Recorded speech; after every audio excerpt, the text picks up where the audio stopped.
It's a new month, it's a new week, and another beautiful time to welcome you to Football Cruise on Nigerian Footballers TV. Well, the football season, we're almost there, we're getting started. Quite a number of actions this past weekend, in football, and of course, Nigerian footballers are not left out. But just before we get into that, my name is Emmanuel Sebastian, and I'm not alone in the studio. I have my favorite guys with me in the studio today. Bolu, how are you doing? I'm doing well, thank you very much. It was a splendid weekend. Football is gradually returning, so excited to talk football again. You tell us about this, your new looks, and you're taking us back to default settings. Yeah, exactly. Time to get rid of the full hair and back to default settings. Yeah, Demola, good to have you on the show. Yeah, man, good to be here again. I mean, like you said, man, football is back. The Nigerian contents are kicking in. Yeah, let's do this. Let's kick off.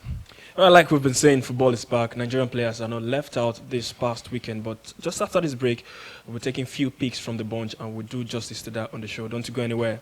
It is still Football Cruise on Nigerian Footballers TV.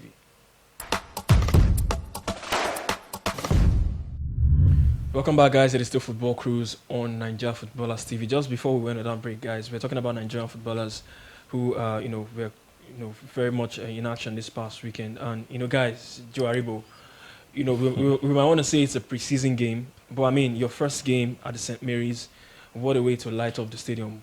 Beautiful goal. I don't know what you thought about that goal, but I mean, it got the whole world talking. Everyone was talking about the goal. Not to the extent I would love though, because Adebin was another player that scored that goal. I don't want to mention names now, but you know what I'm talking about. Yeah. The goals will be all over. But I mean, in your own words, Bolu, how would you describe that goal, Joe Aribo? Fantastic goal, and it's something that we haven't. I mean, he did a lot of things like that for Rangers, but it's something we've not really seen in the Super Eagles because of the position he's been playing. And it just buttresses my argument that we should take off the defensive shackles from Aribo and let him play play a bit more forward in the Super Eagles. And it was a fantastic goal. It showed his strength, close control, speed, the way he could maneuver the ball. The stamina he had to evade about 5 defenders to dribble past them, and it does show the intelligence of the player and how hungry he is and how fit he is just before the season starts. And I'm excited for him. And also those who play fantasy football, you should get Aribo in your team as well, because that's a good sign. That's a very good sign. And Southampton are a very attacking team, so I think he's going to do well in the team. And wow, fantastic goal. In fact, I can't get tired of watching that goal. I've watched that goal about 10 times. When I saw it first, I've watched the clip over 10 times. I mean, a goal that had FIFA drooling as well. Yeah. They had to put out a tweet about that goal. Demola, I don't know what you thought about that goal. But how can you describe that goal in your own words from Joe Aribo?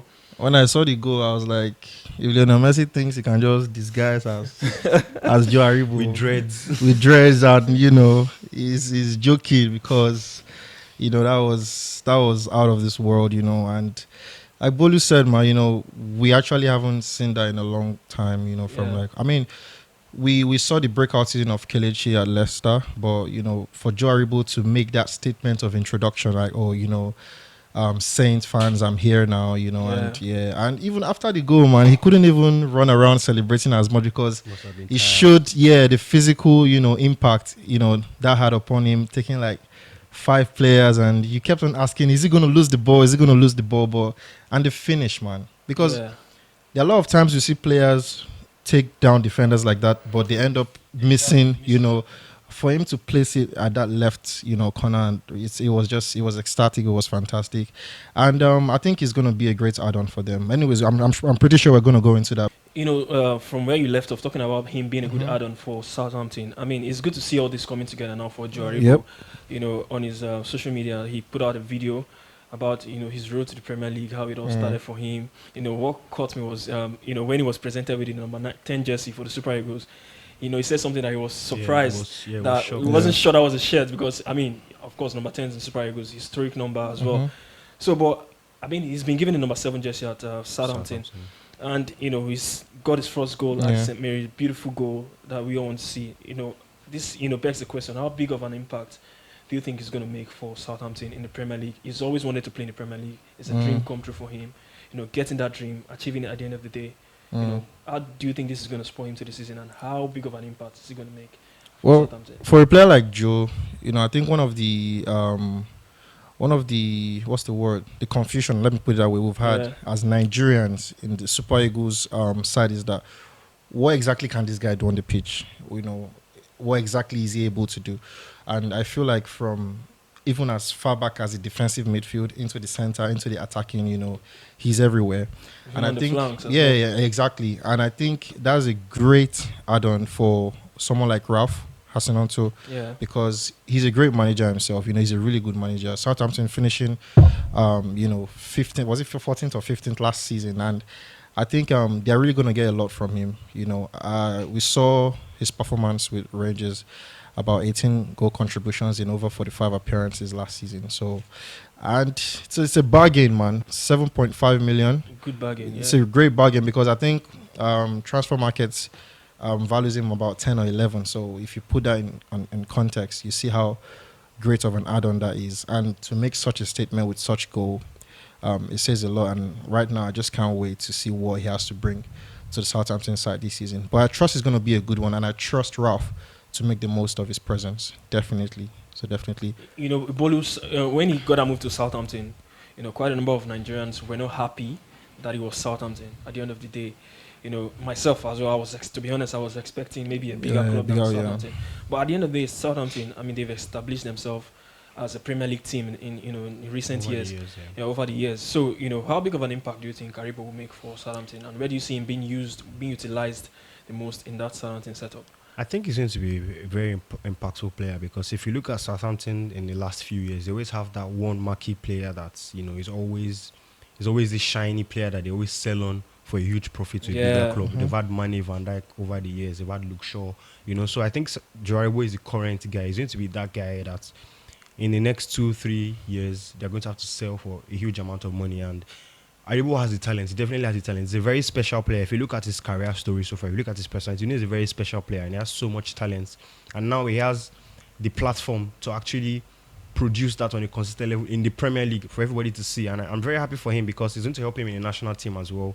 He'll probably begin to have much more respect, and people will begin to realize, the actual talent, what he brings in the attacking areas of the pitch, which I think will be good for him, because I've always wanted him to play as an attack-minded player. As an attack-minded midfielder in the Super Eagles. So I think that'll be very good for him. And the way Southampton play, they play a very hybrid 4-4-2 formation.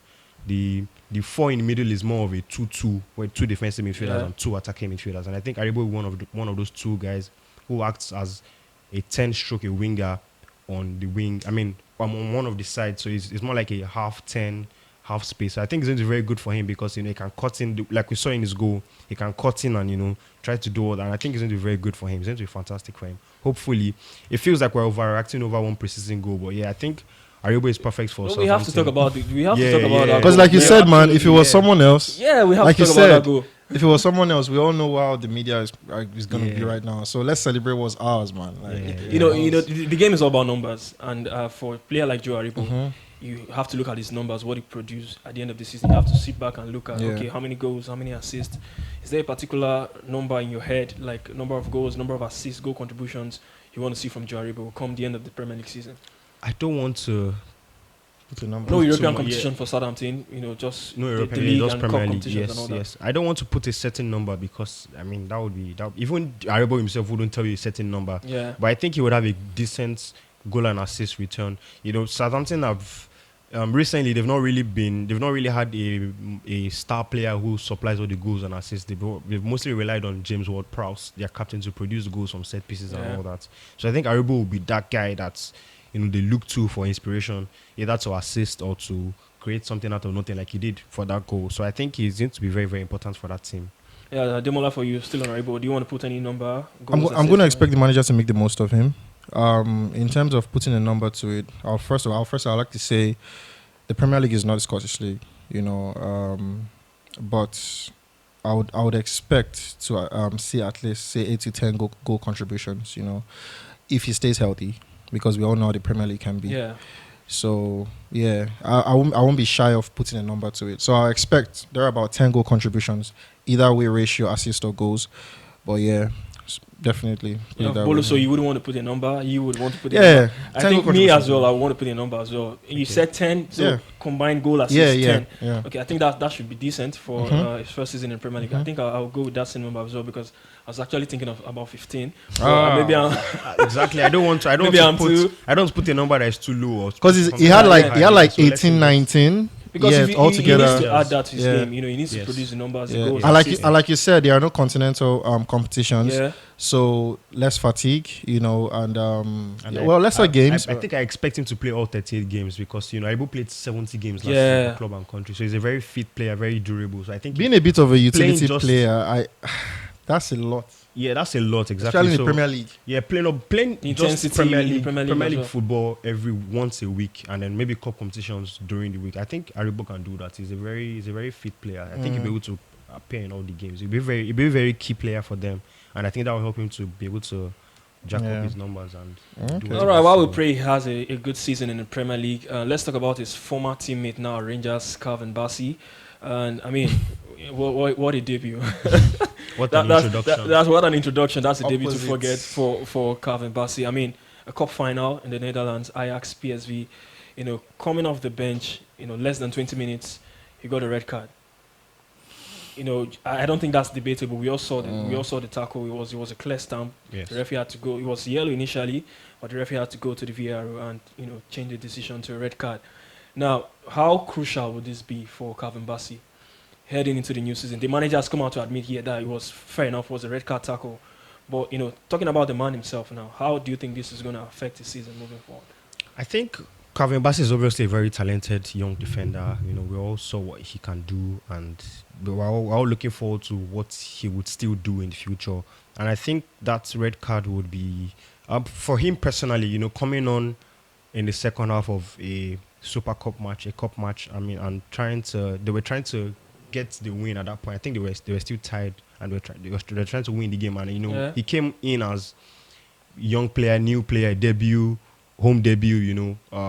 As one of the record signings. So I think it was all that motivation that was probably too much, and it pushed him to be so reckless like that. But as a young man, he will learn from it definitely. And the very next day he appeared in a friendly for them. He played centre back.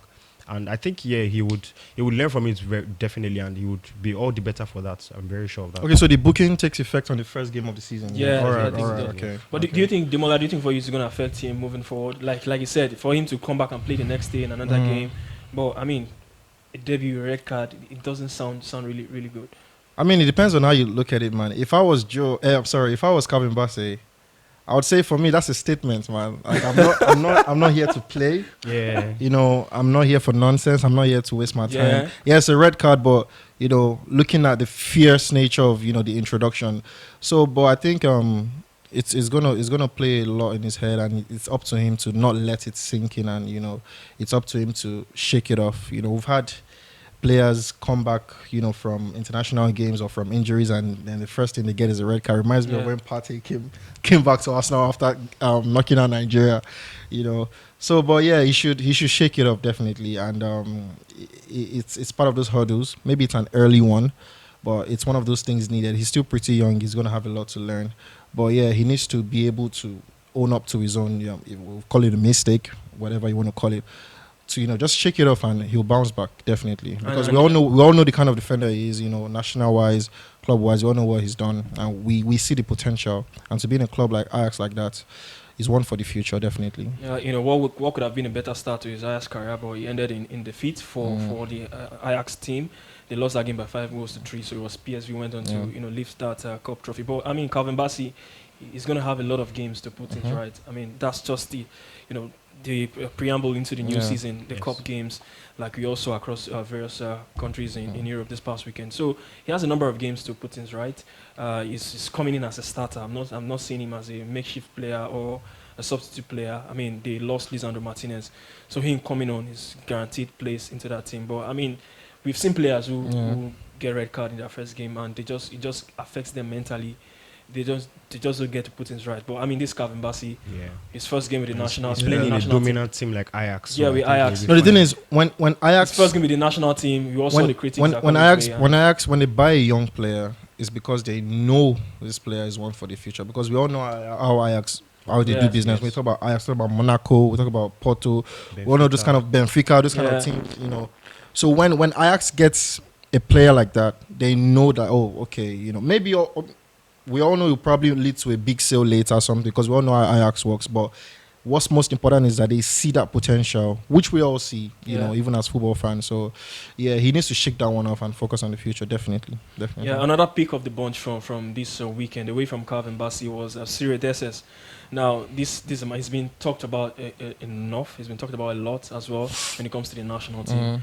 But he keeps, putting his name in our lips, in our mouth, because he keeps on getting on the score sheet as well. Fantastic season last time out for Feyenoord in the Europa Conference League. Won the highest goal scorer. Back at his parent team, gang.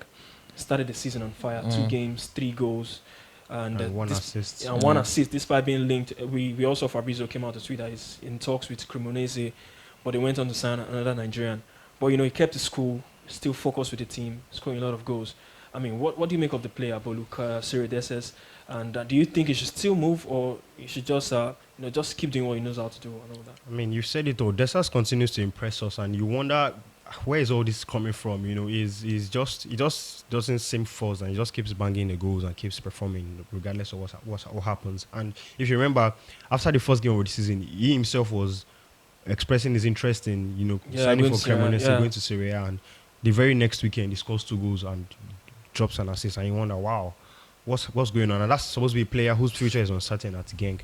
In fact, it's got to the point where Onuachu hasn't even appeared for Genk so far, and Desas has been their striker and has been performing, and it looks like it's Onuachu that would probably leave when it should be Desas leaving. And the futures of both players are quite uncertain right now, and it feels like their futures are connected to each other because one has to go for the other to stay. And it's pretty confusing right now, but I mean, it looks like wherever Desas goes, he's going to bang in the goals, regardless of the league or wherever he plays. He doesn't care. He just scores goals. He scored for Feyenoord. He scored in the Europa Conference League. Yeah. He came to Super Eagles. He scored as well. He's back again. He has scored again. So my man will score anywhere, really. One surprising thing for me, he's still yet to get a competitive debut for the Super Eagles national team. I don't know how surprising that is for you, but I expected him to have been capped by now. Yeah. But I don't know. He's not going to be getting that. He's not going to be getting that anytime soon because the September qualifiers have been postponed till next year. Yeah. So, Demola, for you, what do you make of Zadie Sanchez? And do you think he should stay with Genk, or just he's not creating any tantrum right now? He's not forcing a move. He's not submitted any transfer requests. But I don't know what do you think of that? You don't see many humble and down-headed players like that, focused on strikers. Yeah, exactly, focused on their careers like that. Getting a decent amount there, think about 25,000-30,000 euros a week. But then, if you ask me, I think Jean, the team, have the toughest work to do because they have 2 explosive strikers, in Onuachu and him. And we all saw what they did last season, in the Europa League. We saw, how fierce he was up front, and for Onuachu as well. So then, like Bolu says, man, it's going to be possible maybe it's Onuachu who's going to leave because he's been the one starting and he's been the one performing. But then it comes to the question. So we all don't agree. We don't see 2 of them at the club after the end of the transfer window. No, that's the thing. They can't lose both. Yeah, and the manager has said. And then, how do they intend to keep both? So I'm not necessarily sure how a 2-striker formation will work, or how I really don't know what they're going to do. But yeah, I think on the side of Cyril, maybe it might be more of an agent thing. They need to do whatever they can to get him out of there. Like the team in Serie A is not a bad one because obviously we all know how good a league that is, and that's a good step up for him. But there's a whole lot to put in question. There's a whole lot to factor. Yeah. You look at the team. You look at another striker. As also good as good as he is. So there's a whole lot to place. Well, for me, I would say Onuachu has been the star man for Jean for a while now. We also saw what he did last season. If they can work something really good for him, he'll go a long way. And also sealing that debut for Nigeria because all eyes are going to be on him from then on. So it's a good start. It's a good statement that he's made. And what I love about him the most is that, like you said, he's not causing any tantrums. He's not trying to force a move or anything. He's just focused on, whenever he gets called up, he's going to answer. He's going to deliver. And that's what he needs right now, considering his age and, everything. So, yeah, big ups to him. But hopefully he gets sorted out. I would like to see him leave Jang. Yeah, definitely. For a better team, yeah. So, but there's a whole lot to consider. Less than 3 years in his contract. And I love the fact that he didn't come out to say I'm still with Genk. I want to, honor my contract. He made it open that he would love to move to the Serie A. Cremonese might not be that team you would want. Yeah, but the league. For the league, but the league is quite massive. A huge step up from Belgium to the Italian It's Serie going A. into a top 5 league in Europe as well. Yeah, top 5 league in Europe. It was shocking when Feyenoord didn't exercise the option to get him on a permanent basis. He's not the most expensive striker out there. And looking at what he's done in the Conference League, I mean, it's enough to put him out there for clubs too. But like you said, it's not just down to the player themselves. Agents and all that might as well play an important role. But I mean, we all could agree Serie A is a good destination for him. It Or is. is there any other place you would want to see him as well play? Moving forward. To be honest, one of the relegated sides that went down to the. It's always a struggle. We saw that with Simi when he went to a new promoted team as well. They went back down again. Yes. I wouldn't want to see that as well with another Nigerian player. So that's why I'm not too sure about it. Because then, if you ask me, the quality of the team, well, for the league is good, but then what's the chance of them staying up? Yeah. Because I wouldn't want to see him down the second division of the Italian league. Then struggling for another move again. So,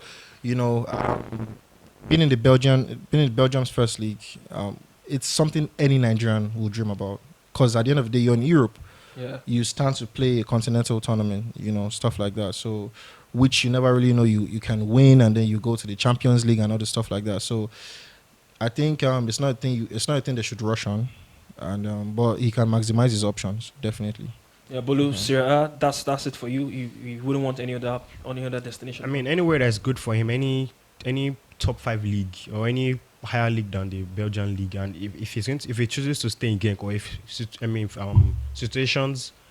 You're not putting the team into consideration. No, I mean, if for example Ono actually leaves and Genk insists on him staying, I mean that's not bad for him as well to lead the line for Genk, because Genk is one of the top teams in Belgium as well. But if he has to leave, I would like him to go to a better league than the Belgian league, at least to progress in his career. And given that his age, he's at that point where he's probably in his prime. He needs to be playing well and banging the goals at the highest stage. So I think anywhere that's good for him, any league that's better than the Belgian league, if he's going to leave Genk, then of course. Yeah. Just to put it out there, Paul Onachu is currently injured, so we don't know what's happening. The transfer window is still very much open, and as it is now, Serie D says is the key man for them, is the point man for them. Now, moving away from Onachu and Desas, like I said, this is the final pick of the bunch from Nigerian players this past weekend. Jamilu Collins seems to be a forgotten man for the national team. There's Calvin Bassey coming up who can play that left back position. Did I just say coming up?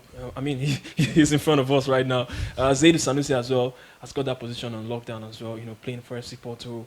Calvin Bassey now with Ajax. Do you think Jamilu Collins, man of the match performance from him, the championship season in England kicked off this past weekend, your first game, your first competitive game for Cardiff City, you put in a man of the match display. Do you think he has a chance to reclaim that left? I mean, he was General's favourite, for that left back position. Course, yes. Then, at some point, he wasn't looked at anymore. So do you still think there's a chance for Jamilu Collins to come in and claim that left back position for the Super Eagles? I mean, yeah, of course there is, because Cardiff is, like you said, in the championship. It depends on what the team does this season. If they can fight for promotion, if it can be one of the the major sides trying to push up the league, I think it would be more noticed. And it's good that he started with a man of the match performance, because I remember when he joined Cardiff then on the free, he said Gareth Bale was one of his biggest inspirations, and that's one of the reasons why he joined Cardiff, because to follow in the footsteps of Gareth Bale. And he was hoping that Bale would join him, but unfortunately Bale went to LA. So now, I don't want to say you can do a Gareth Bale, but I mean, if he can do very well for Cardiff, that would be very good for him. Just being in England and being in that limelight of where all the attention is, I think it would be very good for him and his national team prospects. And eventually, it will also be good for the Super Eagles, because if you have three quality players competing for a spot, it's going to be good for us as well. Demola, what do you think? He's obviously, I don't know, he's arguably, is he a step up? German second division to the English second division. Big, I don't know. Massive step up. In fact, massive, because if you ask me, if you actually do the research, the gap between the viewership of the championship in England and the Bundesliga is not even that much. Yes. So, so that says a lot. But speaking about Jamilu, I think he's going to go beyond his performance for the club, because the Nigerian side is a bit competitive now. Yeah. There's a whole lot of factors to consider. It's a new manager, we have friendlies coming up, we have stuff like that. And I'm not going to mention names, but I hope he doesn't follow the footsteps of certain Nigerian players that I know who are sort of nowhere to be found today. So I think he's going to have the largest chunk of work to do. Amongst his other competitors. Yeah, definitely. I really hope he has a breakout season. And the beautiful thing about this past weekend is that all the Nigerians in question have made a stamp. They've made that statement, and he's not short of them. So it's only a matter of him continuing that line, and he's gonna give his counterparts worries for the national side, definitely. And for us, it's a good thing because we're widening our options more. So yeah, let's just looking forward to see how far he's gonna go. Final words just before we get into the season proper. What are your expectations for Nigerian players? We're talking about players who did so well. I mean, still preseason. Tawa Woni as well also got an assist. Oh yeah. For Nottingham Forest in their friendly game. But just before we wrap up, final words. What are your expectations for Nigerian players heading into the new football season? What do you want to see from Nigerian players? I'm expecting a lot in the last 2 years in particular. The last 2 seasons in particular, Nigerians have been very, very much out there all over Europe, England, everywhere else. And right now we have 6 Nigerians in the Premier League. As of right now, we don't know by the end of the transfer window that 6 Nigerians in the Premier League, which is good for us because it means that 6 different players that you can look forward to every single weekend, that everyone can see at least basic. So that's very good for us, and I'm expecting a lot of even much more achievements, a lot of milestones. Desas looks like he's going to be one of our major players. Onuachu, you don't know what's going to, when he gets it or wherever he's going to move to, you don't know what kind of performances he'll pull off. Ndidi is back, there are a lot of exciting names all over. Awini is now in the Premier League. Aribo, looks like he's going to be good. There's Bassi there at Ajax. A lot of exciting players. I want to see a lot more. We know there's still someone like Henry Onyekuru as well, who has gone to Demispo in Turkey, and it looks like he's going to have a good season, hopefully.